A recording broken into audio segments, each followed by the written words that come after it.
The world is on the edge of a war that could change everything, and most people have no idea how close we really are. Right now, thousands of American troops are being deployed to the Middle East. Iran has rejected a ceasefire. Iraq is retaliating. Latin America is being bombed.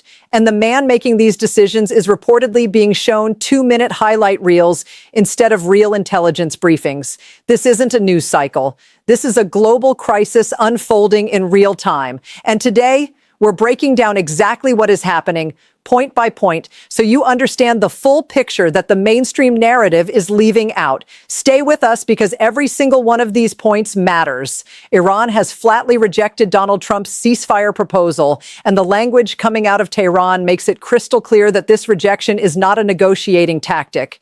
It is a firm ideological stance rooted in deep distrust. Iranian state media released official statements saying that entering a ceasefire process with parties who have already violated their commitments is simply not logical. The Islamic Republic has made its position known through multiple channels.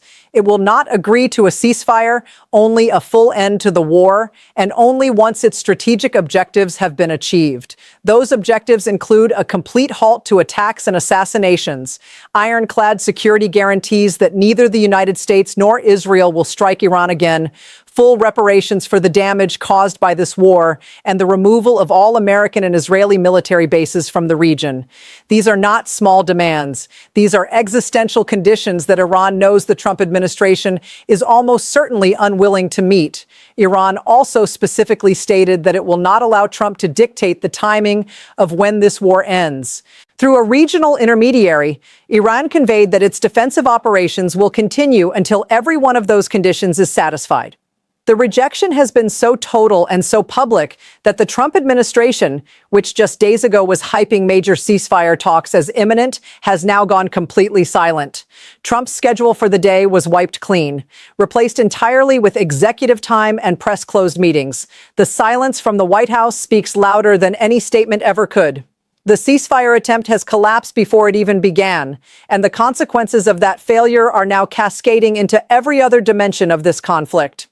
While Trump went silent following Iran's rejection, the situation on the ground and in the waters of the Middle East continued to escalate at a frightening pace. Iran has taken control of the Strait of Hormuz, one of the most strategically critical waterways on the planet, and has essentially turned it into a toll system, extracting payment and leverage from the global shipping industry that depends on it. The economic consequences of this are already beginning to ripple outward at alarming speed. Qatar Energy, one of the largest liquefied natural gas suppliers in the world, has declared force majeure, meaning it can no longer guarantee its contractual obligations due to circumstances beyond its control. Other major energy companies in the Arab world have followed suit. Liquefied natural gas is now running in dangerously short supply. Helium exports have stopped. Fertilizer supply chains are breaking down. These are not abstract economic statistics. These are the building blocks of the global food supply, global industry, and global infrastructure. When fertilizer disappears from the market, crop yields fall. When LNG dries up, heating and energy costs surge. When helium stops flowing, medical equipment, semiconductors, and aerospace technology are affected. The world is already starting to feel the economic pain of this conflict, and it has barely begun. Meanwhile, Trump and members of his administration have been appearing on financial programs and making public statements that critics say appear designed to manipulate market behavior rather than honestly report conditions. The pattern of going on television and talking up markets while geopolitical catastrophe unfolds around them is a dangerous game, one that, as history has shown repeatedly, eventually catches up with those who play it. Perhaps the most alarming revelation to emerge in recent days is the NBC News exclusive report detailing exactly how President Trump is being briefed on this war. According to sources, Trump's team has been preparing 2-minute highlight reels, essentially a curated montage of successful American and Israeli strikes, explosions, and military wins. and presenting these to Trump as his primary source of information about the conflict. No context, no setbacks, no casualties, no diplomatic complications. Just 2 minutes of things blowing up, framed as victory. Intelligence officials and military insiders are raising serious concerns that the commander-in-chief is not receiving a full or accurate picture of what is happening in this war. Every military conflict involves setbacks, miscalculations, losses, and unintended consequences. A leader who only sees the wins has no ability to course correct, no ability to recalibrate strategy, and no ability to make informed decisions about escalation or de-escalation. This is not just a matter of political optics. It is a matter of national security and global stability. When the person with their finger on the nuclear trigger is being shown an edited reel instead of a real intelligence briefing, the entire world should be alarmed. The fact that this is happening while thousands of troops are being deployed, while Iran is rejecting ceasefire terms, while Iraq is retaliating, and while the Strait of Hormuz is under Iranian control makes it not just concerning, it makes it terrifying. The conflict is already spreading beyond Iran, and the situation in Iraq is a development that deserves far more attention than it has received. In the past 24 hours, the United States carried out 2 consecutive airstrikes on the Habaniya base in Anbar province, a facility shared between the Iraqi army and Shia militia forces known as Hasht al-Shabi. 7 Iraqi army soldiers were killed.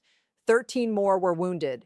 Critically, a military medical facility was struck in the attack, which Baghdad has described as a serious violation of Iraqi sovereignty. Iraq has begun formal diplomatic and security consultations in response, but more significantly, the Iraqi government has authorized Shia militias to retaliate against American forces. That authorization did not take long to act upon. At Camp Victory, Shia militia forces deployed a drone swarm using first-person view drones, the same low-cost, high-precision technology that has become devastatingly effective in other modern conflicts, and used it to destroy a Black Hawk helicopter and a radar system on the base. The drones circled the area with what witnesses described as impunity. This is not a skirmish. This is the beginning of a second front. The United States is now effectively at war with Iraqi militia forces while simultaneously prosecuting a campaign against Iran, and the Iraqi government, which hosts thousands of American troops under a formal agreement, is now authorizing attacks on those very troops. The legal, diplomatic, and military implications of this are enormous, and they are being dramatically undercovered by mainstream outlets focused on the Iran story alone. Across the Atlantic and deeper into the region, Turkey has emerged as one of the few voices actively pushing back against the expansion of this war. Turkish President Erdogan has been conducting intensive diplomatic outreach to Gulf Arab states, including Saudi Arabia, the UAE, and Qatar, urging them not to join the United States and Israel in military operations against Iran. Ankara is pressing these nations to exercise restraint and stay out of what Erdogan has consistently referred to as Netanyahu's war.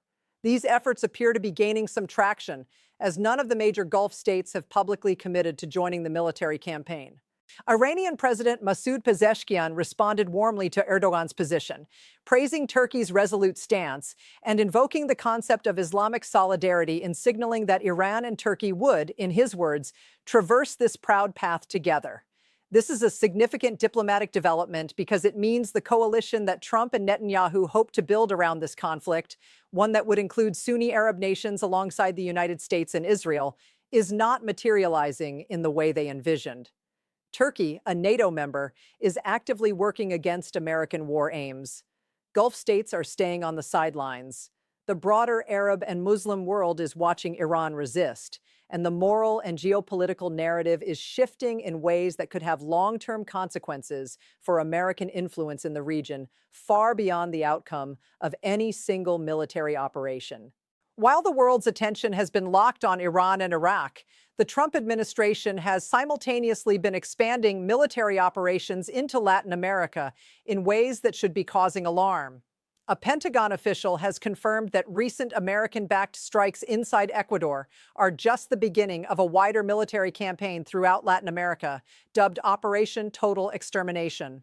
This operation began with joint U.S.-Ecuador strikes near the Colombian border, reportedly targeting what the Trump administration described as drug trafficking infrastructure. However, an investigation by the New York Times found that one of the sites struck was not a drug trafficking compound. It was a dairy farm. Interviews with farm owners, workers, human rights lawyers, and local residents confirmed that the strike destroyed a cattle and dairy operation in a remote farming village called San Martin. Videos released by the Trump administration claiming to show narco-terrorist facilities appear upon investigation to depict agricultural property. Colombia has condemned the strikes as a violation of its sovereignty. This is happening at the same time that a so-called Trump-aligned leader in Venezuela, Diosdado Cabello, described as that country's chief torturer of pro-democracy groups, has been promoted to the role of defense minister. The Trump administration has also been linked to the bombing of fishing boats off the Venezuelan coast, with little evidence that the targets were anything other than civilian fishermen. The pattern is becoming impossible to ignore.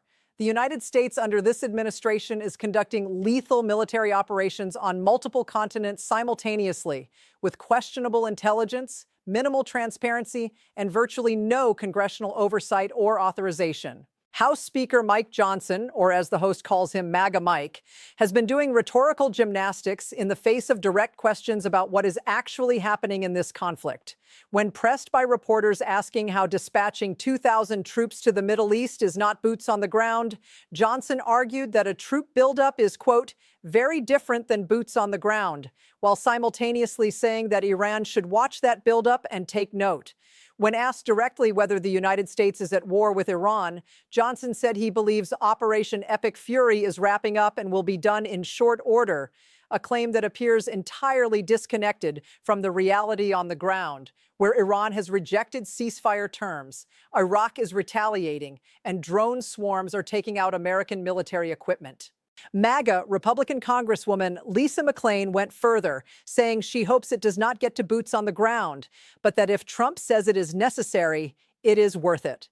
A blank check authorization for ground invasion from a sitting member of Congress. Meanwhile, Johnson acknowledged that the United States has depleted munitions during Operation Epic Fury and suggested restocking them through the reconciliation process, since Democrats will not vote for it.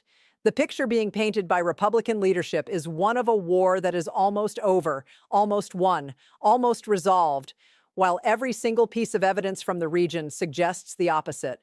The gap between the political messaging and the military reality has rarely been this wide, and it is a gap that could cost thousands of lives. The broader geopolitical picture that is emerging from all of these simultaneous developments is one of an administration that is fighting wars on multiple fronts: Iran, Iraq, Ecuador, Venezuela, and beyond, without a coherent strategy, without full intelligence, without congressional authorization, and without honest communication with the American public. Iran controls the Strait of Hormuz. Global energy and food supply chains are fracturing. American troops are being deployed in the Middle East, while Iraqi militias are already retaliating. Latin America is being bombed based on intelligence that has already proven to be wrong in at least one documented case. Turkey, a NATO ally, is actively working against American war aims. The commander-in-chief is watching 2-minute highlight reels instead of receiving real briefings. And the political leadership of the Republican Party is either in denial or deliberately misleading the public about what is happening.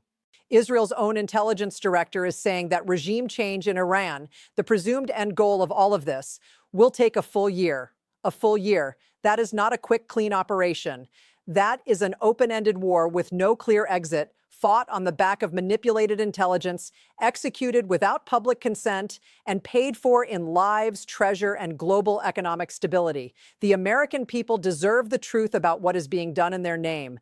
And the truth is that this is not almost over. This is just beginning. This situation is moving faster than most people realize, and the stakes could not be higher. Share this with someone who needs to hear it. Stay informed, stay engaged, and above all, keep asking questions, because the moment we stop asking is the moment those in power stop answering. We'll see you next time.